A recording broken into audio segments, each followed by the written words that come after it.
Hello, today I'm going to explain how to install CLIM ART tape-on wind deflectors.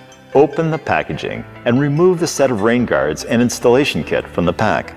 Each set is equipped with degreasing wipes. Use them before starting the installation process. Thoroughly clean the place where it will be attached with the degreasing wipes.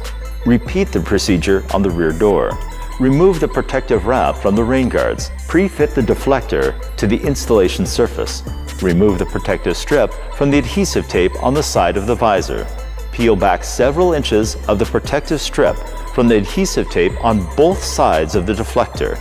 Stick on the deflector and press it slightly to the car body.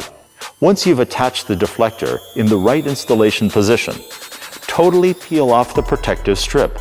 Press the installed deflector tightly to the car body. Install the rear door window deflector.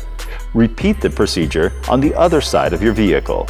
Avoid driving or washing your car for at least 24 hours. Note, do not install the deflectors at temperatures less than 40 degrees Fahrenheit. I hope that the explanation was clear for you. If you have any questions, write them in the comments below.